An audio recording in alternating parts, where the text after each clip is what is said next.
Good morning student. पिछले class में हम लोग 3A देख रहे थे, हार्मोनिक प्रोग्रेशन का, और हार्मोनिक मीन का थ्योरी देखे हुए थे, जिसमें दो नंबर के बीच सिंगल हार्मोनिक मीन, दो नंबर के बीच में एन हार्मोनिक मीन्स का फॉर्मेट देखे हुए थे। आज हम लोग कुछ और रिलेशन पढ़ते हैं, या लिख सकते हैं relation between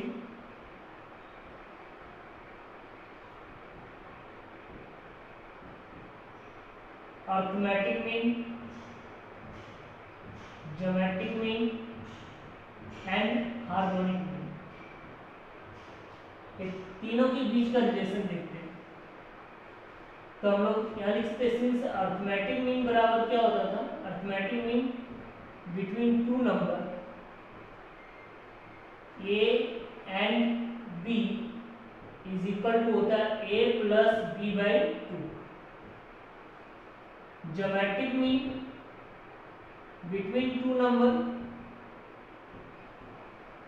A and B is equal to होता है रूट अंडर ए बी। और हार्मोनिक मीन में क्या देखे हुए थे, harmonic mean between two numbers, harmonic mean between two numbers A and B is equal to होता है 2ab divided by a plus B. हम लोग क्या देखने जा रहे हैं, रिलेशन किसके बीच का, अर्थमेटिक मीन, ज्योमेट्रिक मीन और हार्मोनिक मीन के बीच का। अब यहाँ पे क्या देख रहे हैं कि यहाँ लिखते हैं ए एंड बी, ये मान लेते हैं अर्थमेटिक मीन है, ये क्या है ज्योमेट्रिक मीन हो गया, और ये क्या हो गया हार्मोनिक मीन। अब अगर हम लोग अर्थमेटिक मीन और हार्मोनिक मीन को अगर मल्टीप्लाई करते हैं, arithmetic mean now arithmetic mean into harmonic mean, तो दिस इज इक्वल टू क्या लिखाएगा a plus B by two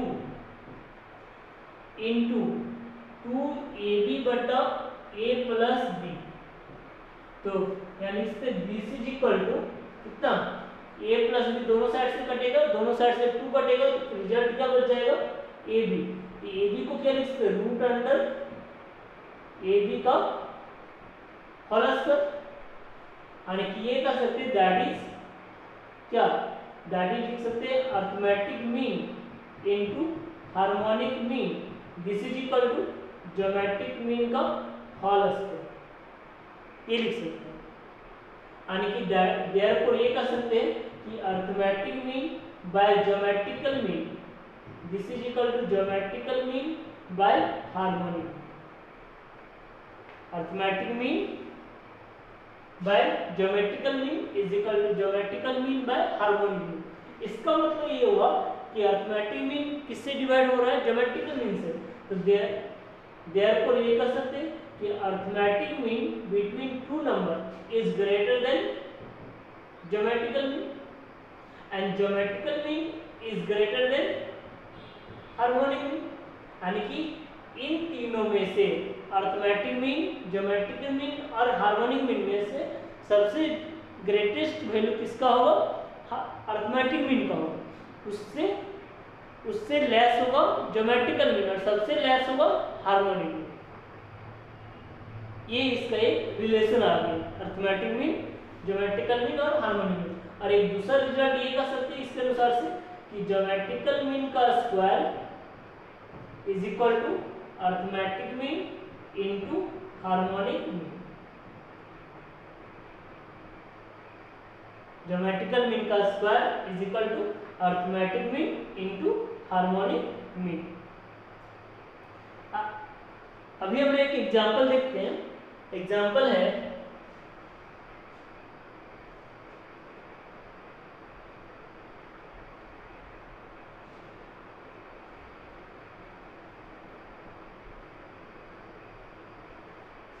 example number 1, question कर रहे हैं insert 6 harmonic means between 3 and 6/23. Insert 6 harmonic means between 3 and 6/23. 6 harmonic means हम लोग को insert करने हैं 3 एंड 23 के बीच में. तो सॉल्यूशन में क्या लिखेंगे कि सिंस ए का वैल्यू कितना दिया हुआ है 3, बी का वैल्यू कितना दिया हुआ है 6/23. नंबर ऑफ हार्मोनिक मीन्स कितने हैं 6 कौन कौन से होंगे H1 H2 H3 H4 H5 H6. ये 6 हार्मोनिक मीन्स होंगे H1 H2 H3 H4 H5 और H6. ये सभी हार्मोनिक मीन्स 3 और 6/23 के बीच में आएंगे. तो देयरफॉर सीक्वेंस क्या बनेगा सीक्वेंस बनेगा 3 फिर H1 H2 H3 H4 H5 H6 and 6/23. ये सभी टर्म्स किसमें होंगे REHP हार्मोनिक प्रोग्रेशन. अब क्या करेंगे इसके टर्म को अगर हम रिवर्स कर देते हैं तो रिवर्स कर देंगे तो किस में चले जाएंगे एपी में. तो देयरफॉर क्या लिख सकते हैं कि 1/3 1/H1 1/H2 1/H3 1/H4 1/H5 1/H6 and 23/6 REAP. ये हो जाएंगे अर्थमेटिक प्रोग्रेशन. टोटल टर्म की संख्या 8. फर्स्ट टर्म 1/3 और 8th टर्म का वैल्यू 23/6. क्या लिख सकते हैं कि देयरफॉर T1 इक्वल टू कितना 1/3 और T8 बराबर कितना 23/6. हम लोग एपी में Tn का फॉर्मूला जानते हैं. अकॉर्डिंग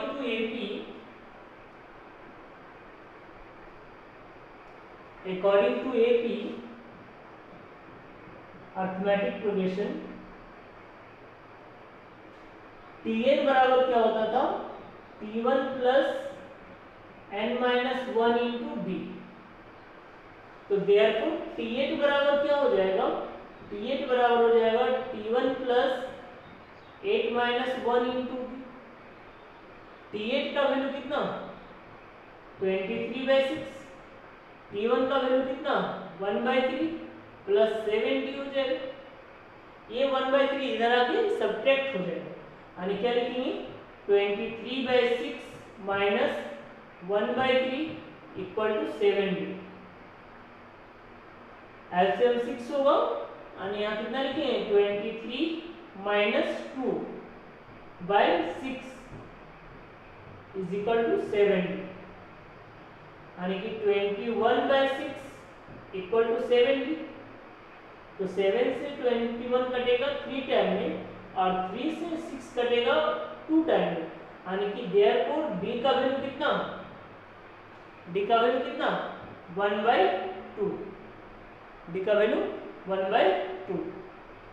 जब D का वैल्यू 1/2 आ गया तो अब हम लोग क्या निकाल सकते हैं 1/H1 निकाल सकते हैं 1/H2 निकाल सकते हैं 1/H3 निकाल सकते हैं और फिर से हम लोग उसको जब रिवर्स करेंगे तो हम लोग का हार्मोनिक मीन्स निकल जाएगा. तो लिखिए नाउ 1/H1 बराबर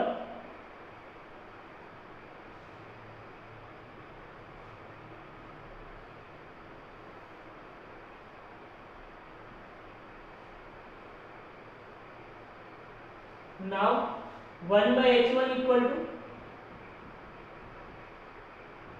a प्लस b। तो फर्स्ट टर्म का वैल्यू कितना था 1/3 प्लस 1/2 आणि यहाँ लिख सकते हैं 2 प्लस 3/6 5/6। तो देयरफॉर h1 बराबर कितना हो जाएगा h1 बराबर हो जाएगा 6/5। h1 का वैल्यू 6/5। फिर लिखेंगे 1/h2 बराबर a प्लस 2d मतलब 1/3 प्लस 2 इंटू 1/2 मतलब कितना 1/3 प्लस 1 यानी कितना 4/3। तो देयरफॉर h2 बराबर कितना हो जाएगा 3/4। फिर लिखें 1/h3 बराबर a प्लस 3d मतलब 1/3 प्लस 3/2। तो यहाँ एलसीएम 6 आएगा, ये आएगा 2 प्लस 6 9। तो दिस इज इक्वल टू कितना 11/6। तो देयरफॉर h3 बराबर कितना हो जाएगा h3 बराबर होगा 6/11। 1/h4 बराबर a प्लस 4d मतलब 1/3 प्लस 4 इंटू 1/2। तो यहाँ एलसीएम बनेगा 6, ये आएगा 2 प्लस 4 इंटू 3 12 आणि दिस इज इक्वल टू क्या लिख सकते हैं 14/6 आणि कितना 7/3। तो देयरफॉर h4 बराबर क्या हो जाएगा h4 बराबर होगा 3/7। अब 1/h5 बराबर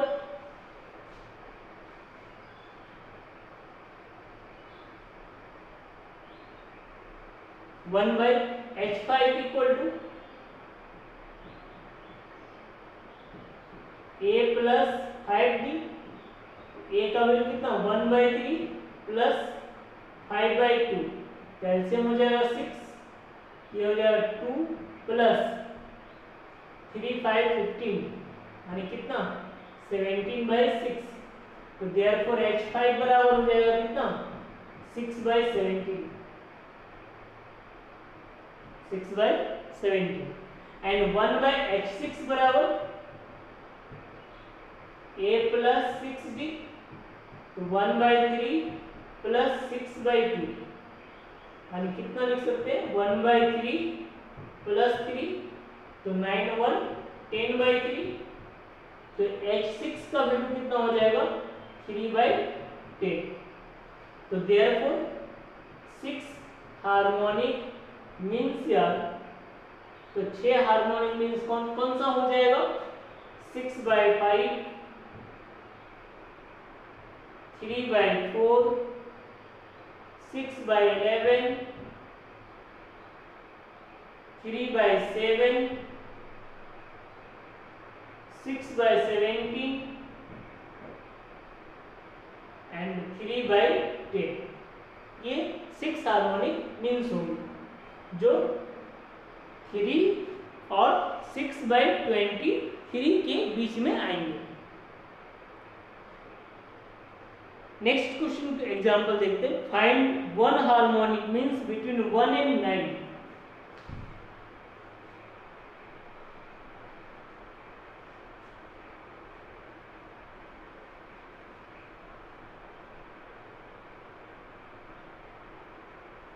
नेक्स्ट एग्जांपल देखते हैं। एग्जांपल नंबर 2 कर find one harmonic mean between find one harmonic mean between 1 and 9। 1 और 9 के बीच में सिंगल हार्मोनिक मीन्स को कैलकुलेट करना है। यहाँ पे क्या देख रहे हैं यानी इसके सॉल्यूशन में कि a का वैल्यू कितना दिया हुआ है 1 और b का वैल्यू कितना दिया हुआ है 3। सॉरी a का वैल्यू 1 और b का वैल्यू कितना दिया हुआ है 9। हार्मोनिक मीन्स का फॉर्मूला क्या बताए थे सिंगल हार्मोनिक मीन्स का formula 2ab divided by a plus b। ये सिंगल हार्मोनिक मीन्स निकालने का फॉर्मूला था 2ab bye a plus b। तो अब हम लोग क्या करेंगे, a और b की पोजीशन में a और b का वैल्यू पुट कर देंगे। तो therefore harmonic means equal to 2 into 1 into 9 by 1 plus 9 and this is equal to 18 by 10। तो 9 by 5 हार्मोनिक मीन्स का वैल्यू कितना हो जाएगा 9 by 5।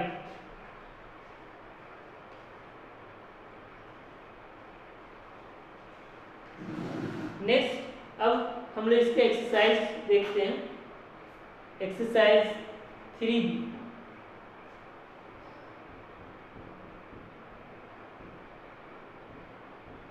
Exercise 3b।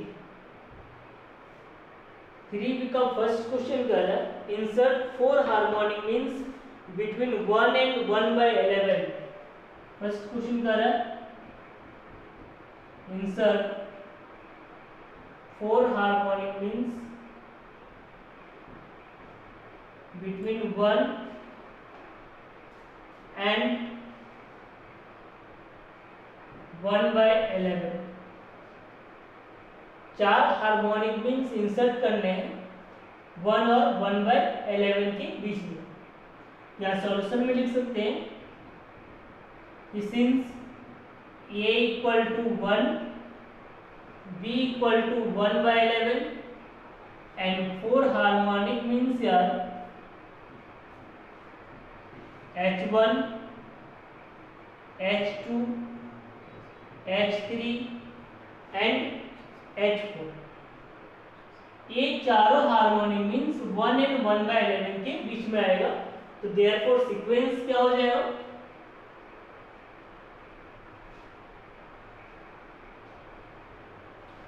Therefore sequence is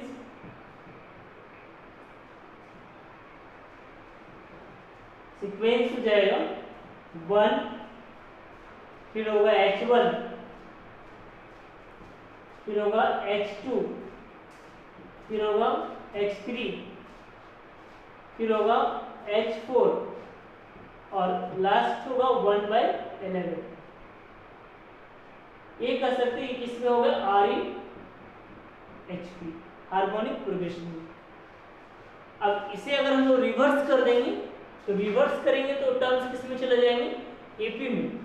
तो यहाँ क्या लिख सकते हो 1/H1, 1/H2, 1/H3, 1/H4 and 11 REAP। ये किसमें हो गया, एपी में।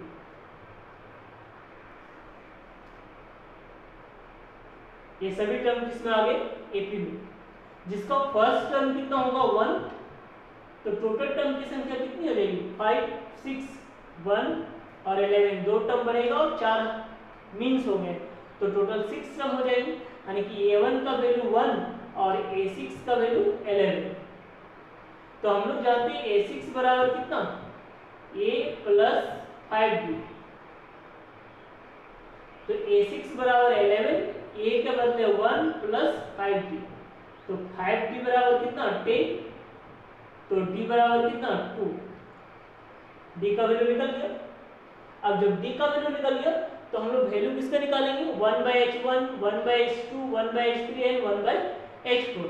तो नाउ फाइंड